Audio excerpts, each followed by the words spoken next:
El Señor Jesucristo les bendiga. Hoy estamos muy felices de estar en un episodio más de nuestro podcast Enganchados, que es dirigido por la Iglesia Pentecostal Unida de Colombia, la segunda sede en la ciudad de Palmira, Colombia. Estamos hoy y dando inicio a una nueva temporada que esperamos sea de mucha bendición, enriquecimiento, de conocimiento para todos ustedes.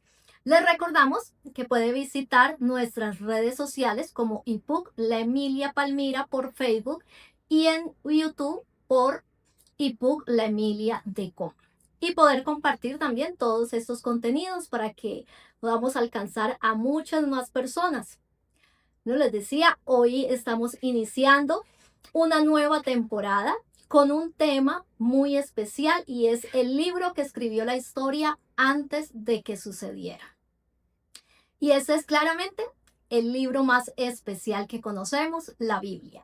Y para eso, bueno, quien les habla hoy, Dani Bernal, como panelista, y tengo un invitado muy especial a quien aprecio mucho también, un gran amigo, el pastor Andrés Torres, que por la gracia de Dios, bueno, también es teólogo, tiene una magíster en teología de la Universidad Cristiana de California, es pastor actualmente de nuestra iglesia pentecostal, Unidad de Colombia, allí en La Aurora, Cartago, y ha estado como maestro del Instituto Bíblico Pentecostal durante más de 20 años. También, por la gracia de Dios, es asesor nacional de misiones en el área de evangelismo. Así que le doy la bienvenida, hermano Andrés, Dios me lo bendiga. Amén. Oiga, un saludo muy especial, hermana Dani. Qué bendición poder estar en esta hora en Enganchados. De verdad que poder disfrutar de este conocimiento y poderlo compartir con la audiencia y saludar a toda esta amable audiencia en el nombre del Señor Jesús, a los amigos, a los hermanos y decirles que hoy Dios tiene también palabra, aunque hablemos de historia, aunque hablemos de muchas cosas bonitas y hermosas que han sucedido alrededor de la palabra de Dios, siempre será una palabra que llega al corazón. Amén, así es. Y bueno, el por qué vamos a iniciar esta temporada, porque es uno de los temas que más nos apasionan, que es el estudio de la Biblia, pero también recordar que en esta fecha siempre se hace una conmemoración de este maravilloso libro, haciendo también memoria de que el 26 de septiembre de 1569 terminó de escribir el libro o la Biblia del oso, que fue la primera traducción al español. Así que fuimos bendecidos todos nosotros los de que hablamos este idioma y podemos tener esta traducción. Y bueno, así como eso, hay muchísimos otros aspectos, características de nuestra Biblia que muchas personas desconocen y quizás por eso llegan a pensar o de pronto a expresar que la Biblia es un libro igual que cualquier otro escrito de pronto sagrado que existe. Y la realidad es que son asombrosas las características que tiene el libro que conocemos nosotros como la Santa Biblia. Y qué bueno entonces iniciar con esa pregunta. Bueno, ¿la Biblia es ficción o es realidad? ¿Qué hace que este libro sea único? ¿Sí?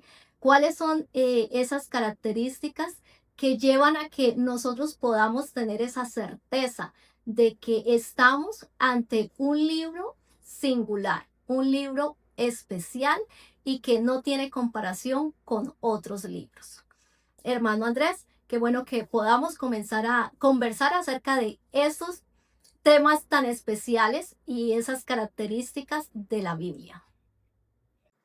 Una de las cosas bonitas que uno puede enfatizar es que la Biblia es un libro único. ¿Por qué? Porque habla de único Dios. Entonces, eso lo hace especial. Hay un único Dios y hay una única Biblia. Y eso es lo que llena como todo el espectro maravilloso de su contenido, porque es un libro que primero teníamos que hablar de que es continuo.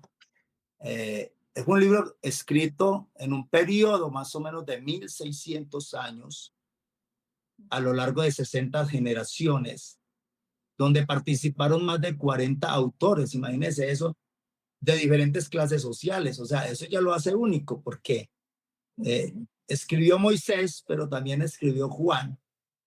Y uno dice, bueno, y Moisés escribe en una época eh, inclusive muy, muy difícil, porque no tenía los elementos, digamos así, de tranquilidad o de sosiego, donde él pudiera decir, estoy tranquilo aquí escribiendo encerradito, ¿no? Le tocó en medio de la dirección de un pueblo de más de 2 millones que salieron de Egipto, de la esclavitud. Entonces, mire, desde dónde está escribiendo.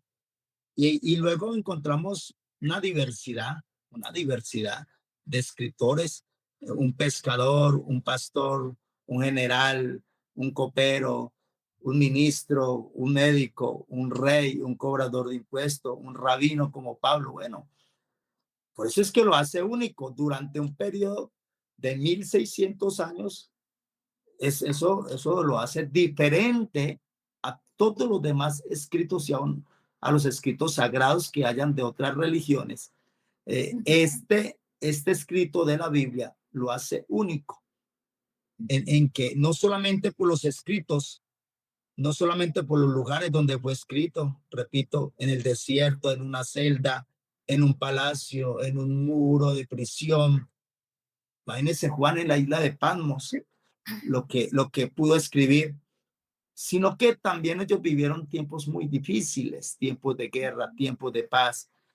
Es decir, tenemos que decir que los mismos escritores tuvieron momentos de gozo, pero también momentos de mucha opresión, de mucha persecución. Entonces, todo eso me pongo a pensar en el aspecto, por ejemplo, de Jeremías, donde Jeremías tiene que escribirle al pueblo siendo perseguido por el mismo rey de su nación, porque todo lo que Jeremías escribía y hablaba no llenaba el oído del rey, sino que el rey se levantaba contra él y hasta para lo tiró una cisterna. Y él, sin embargo, tener que hablar y escribir, pero luego que aquello que profetizaba, aquello que él decía que le iba a pasar al pueblo, lo vio con sus ojos, lo tuvo que ver con sus ojos.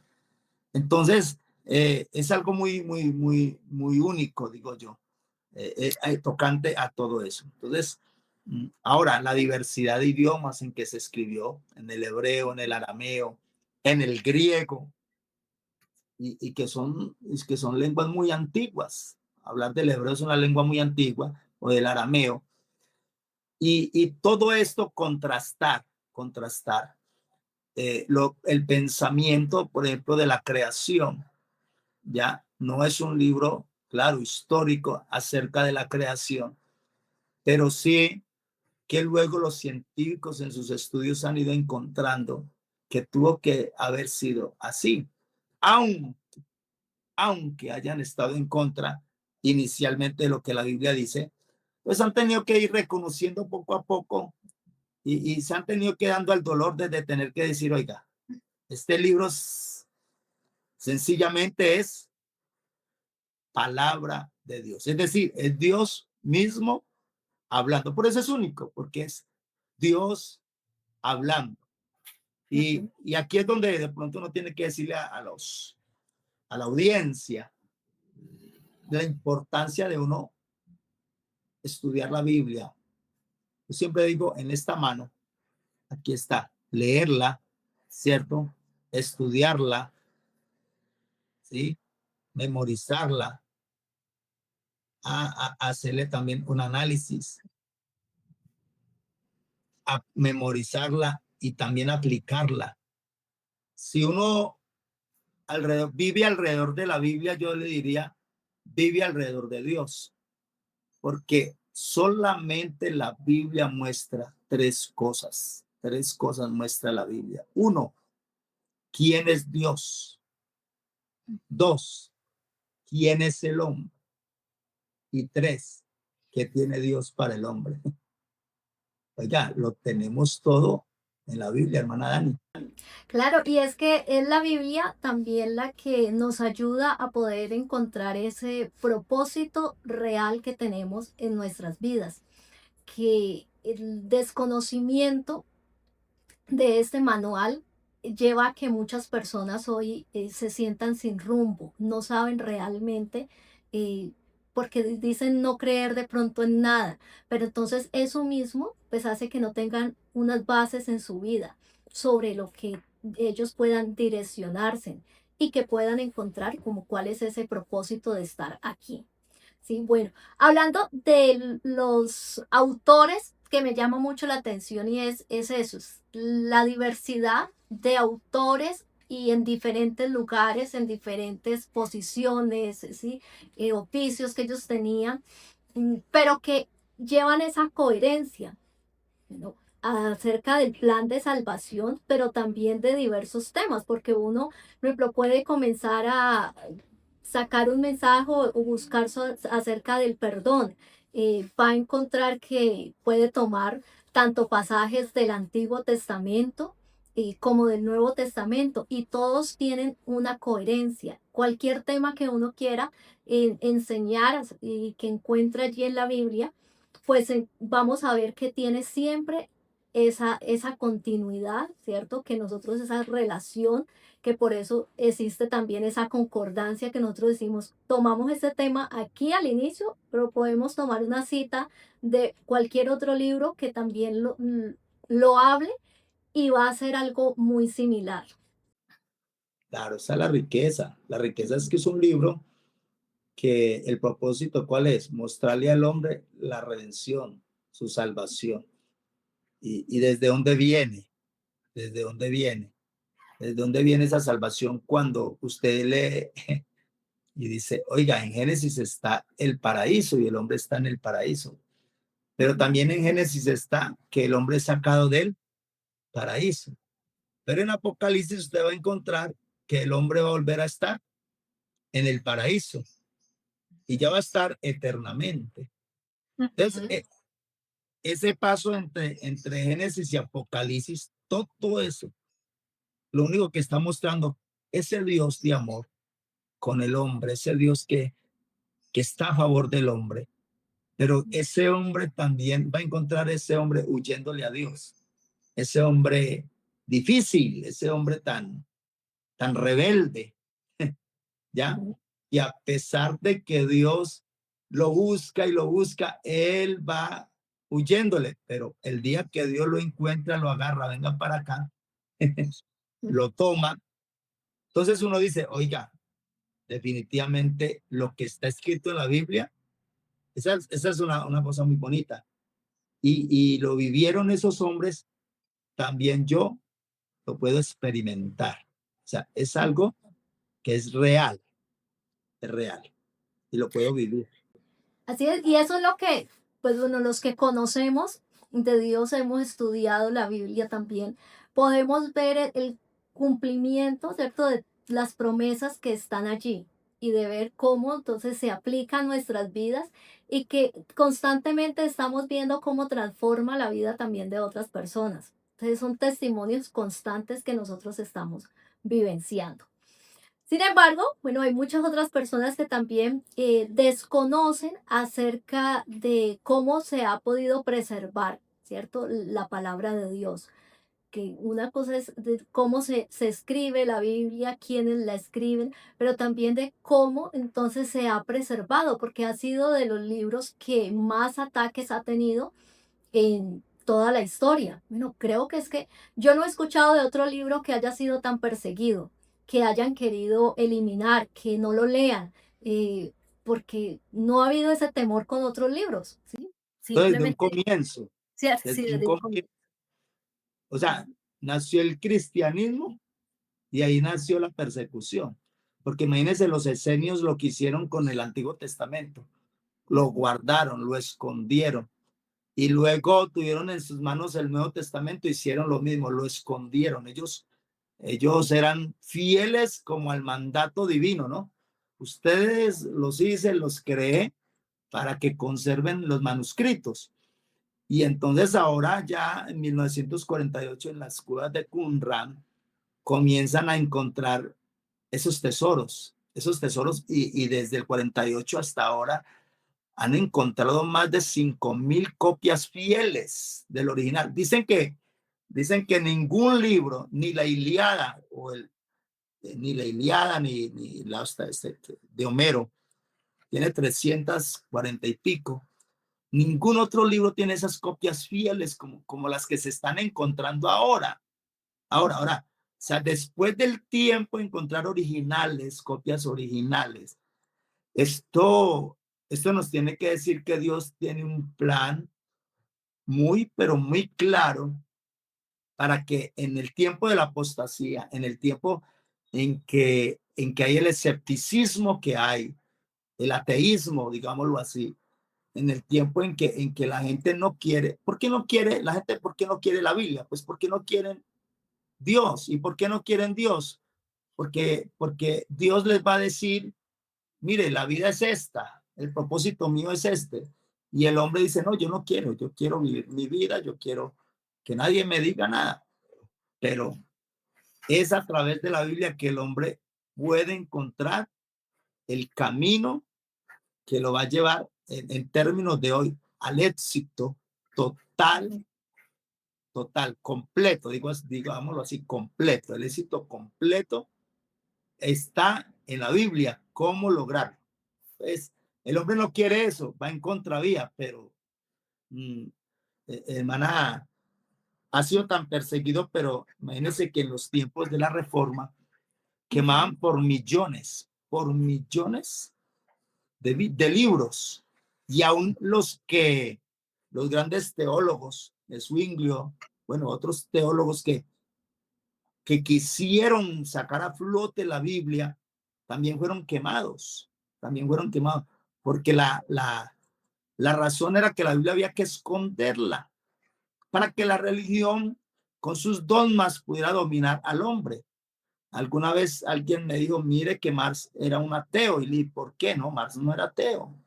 No es que él dijo que la religión es el opio de los pueblos, digo, pero sí, él lo está diciendo de que cómo es posible que la Biblia la escondan para dominar al hombre. Pero cuando la Biblia salió a la luz, países como Inglaterra, Alemania, Suiza, Suecia, ya, luego ya Estados Unidos, adoptaron la Biblia y sus leyes comenzaron a nacer del Pentateuco, porque en el Pentateuco están las leyes civiles, ceremoniales, de convivencia, y ellos lo adaptaron en las leyes de su nación y comenzaron a practicar también la fe. Sí, comenzaron a ser naciones cristianas y eso llevó a que en cada escuela, en cada colegio, en cada universidad, lo primero que se leía era la Biblia y estas naciones llegaron a ser potencias, comenzaron a crecer porque estaban bajo ese soporte de las promesas de Dios. Entonces, a veces se ignora todo esto, toda esta historia tan bonita y realmente nosotros lo que tenemos que reconocer es que gracias a Dios, los que estamos viviendo el evangelio, practicándolo desde la Biblia, somos bienaventurados y somos muy bendecidos. Gracias a Dios por ello. Gracias a Dios. Y que también algunas personas de este tiempo, porque es sobre todo en este tiempo que creen que por el desconocimiento que tienen, que la ciencia va como separada de la Biblia, que quienes de pronto creemos en la Biblia es porque no tenemos un conocimiento muy amplio acerca de la ciencia. Sin embargo, la evidencia lo que muestra es que grandes historiadores, también científicos, y podían dar fe de la veracidad de la Biblia, porque la estudiaban. Por ejemplo, Isaac Newton era estudioso de la Biblia, ¿sí? Y él argumentaba pues de que no existía otro libro que tuviese todas las señales de esa autenticidad, ¿cierto? Que eso llevó también a que muchas personas, bueno, en ese tiempo, como usted dice, eh, pudieran decir, nuestra nación se dirige, es, bueno, sobre los principios que están en la Biblia, porque es lo que llevó también a que pudieran establecer ciertas leyes. Los 10 mandamientos fueron la base de muchos de estas leyes, ¿cierto? Y de los principios y valores sobre los cuales crearon nuestra civilización occidental. Claro, ¿no? Y que la Biblia, pues, digámoslo así, ha sobrevivido, mm, Ujú, no solamente a que haya sido quemada y haya sido buscada para exterminarla, sino que luego se cambió el sistema de persecución y ha sobrevivido a la crítica de los incrédulos, ¿ya? Y este libro, sin embargo, en la actualidad permanece sólido como una roca. ujú. Su circulación aumenta. Aún en estos días estamos eh, celebrando en misiones nacionales Ujú. la Biblia ya para una etnia indígena. ¿Ah? Y ya están siendo las etnias en Colombia, ya van a recibir su Biblia poco a poco. Y eso llena de satisfacción de que, aunque hay tanta crítica, claro, se le ha gastado mucho martillo, dijo un escritor por allí, de los incrédulos golpeando contra la Biblia en todos los tiempos, en todas las edades. Pero hay algo que ha sido imposible de ellos detener, y Ujú. es que quienes experimentan el mensaje bíblico, ellos dan razones de que sí hay un Dios. Porque si la idea es exterminar la Biblia para exterminar a Dios.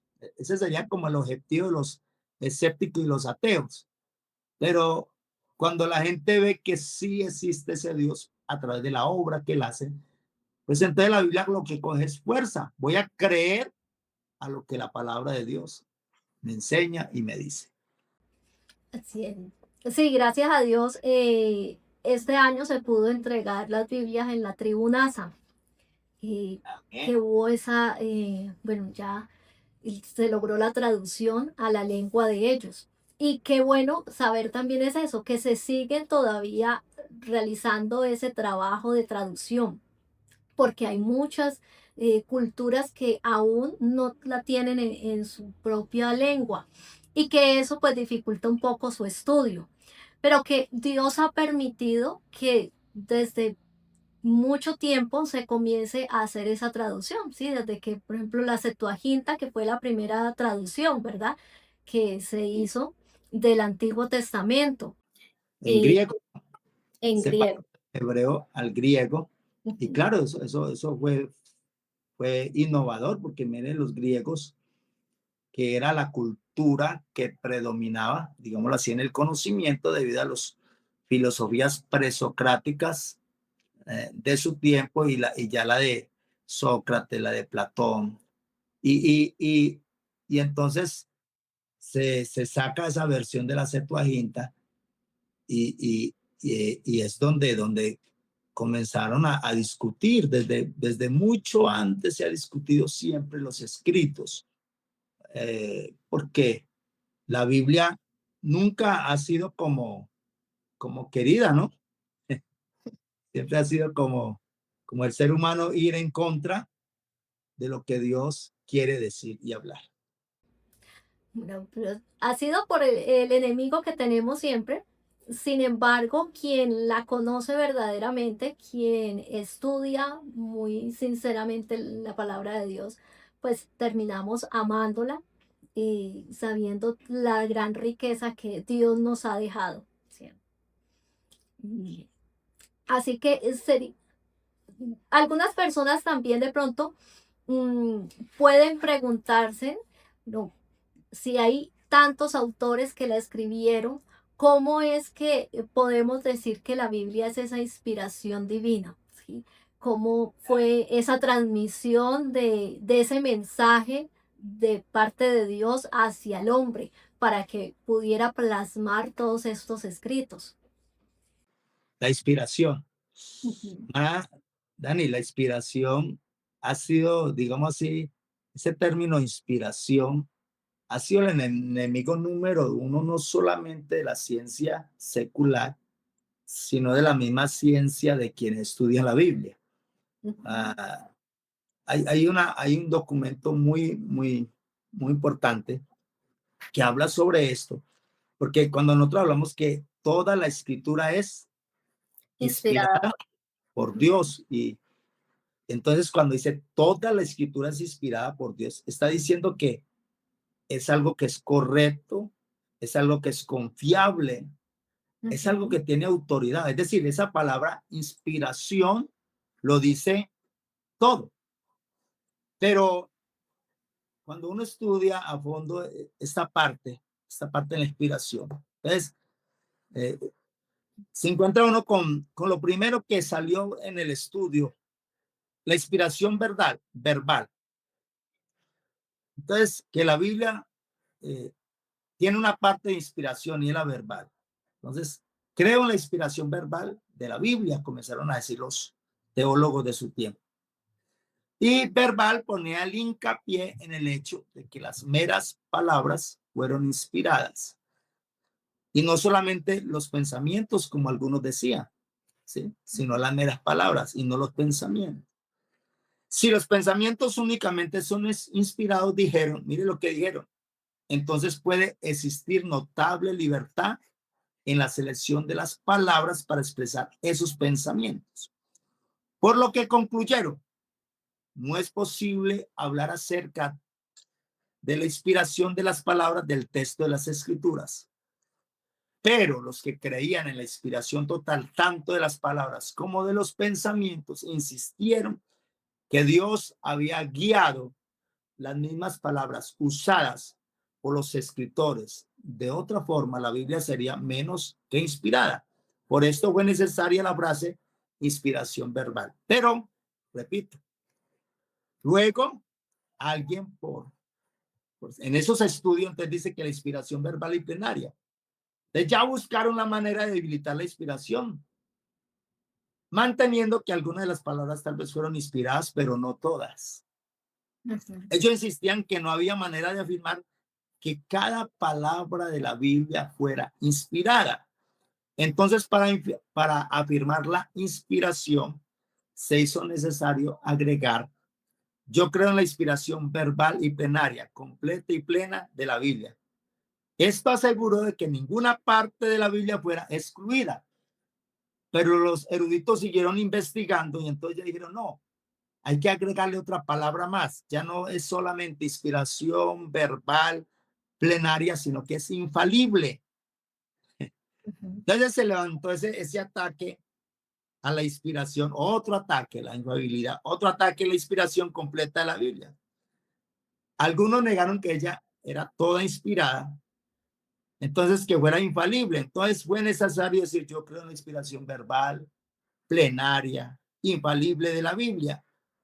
Esta declaración de infalible sustentaba que las palabras eran exactamente lo que Dios quería en el texto y así cada uno llevaba autoridad. Pero no fue suficiente.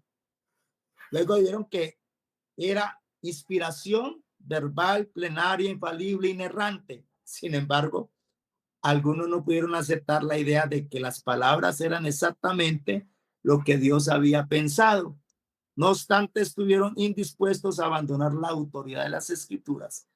Y así se desarrolló el intento a permitir errores en el texto mientras se guardaba la infalibilidad del mensaje.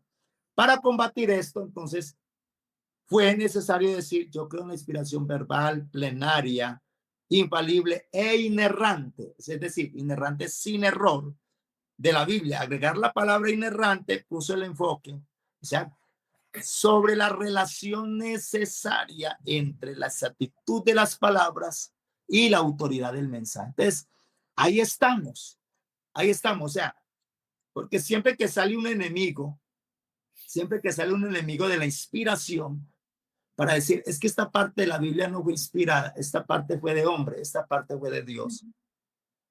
Es como buscar el error. Y alguien dijo, uno de los grandes reformadores dijo, si hay un error en la Biblia, entonces hay miles de errores. Entonces, aunque se ha buscado desde la ciencia, mire, todo esto lo han hecho desde la ciencia y han tenido que concluir que definitivamente la Biblia es inspirada. Es inspirada 100%. Coloquémosle la palabra infalible, inerrante, todas las que queramos dentro de un estudio científico, pero la conclusión es inspirada. Es decir, que ella no solamente inspiró al que la escribió, sino que también tiene la capacidad de inspirar al que la lee y al que la predica. Amén. Qué bendición es escuchar eso acerca de la Biblia, de que nosotros todos los días podemos comprobarlo, ¿cierto? Que cuando la leemos podemos darnos cuenta que es un libro vivo, porque sigue actuando en nuestras vidas. ¿Sí? Muchos otros libros uno los puede leer y deja una enseñanza de pronto, pero no como la Biblia, que es sentir que Dios es quien está allí hablándole a uno y haciendo esa obra de transformación, que es ese propósito que Dios, con el que Dios ha dejado su palabra.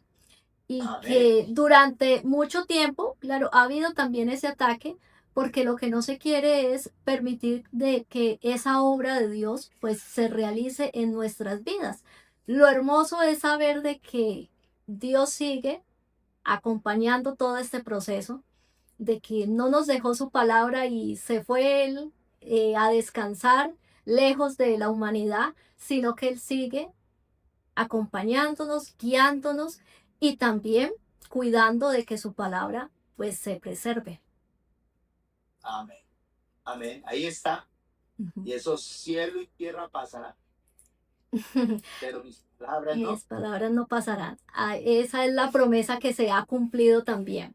Y que queremos por eso que podamos nosotros tener un mayor conocimiento para defender también tanto la palabra de Dios como todas estas enseñanzas que allí están, de que otros puedan también conocerla, de que hayan muchos más testimonios de personas que tenían un concepto errado acerca de Dios, de su palabra, y que puedan también ser alcanzados por Dios, porque pues esto permite que su vida pueda ser completamente diferente.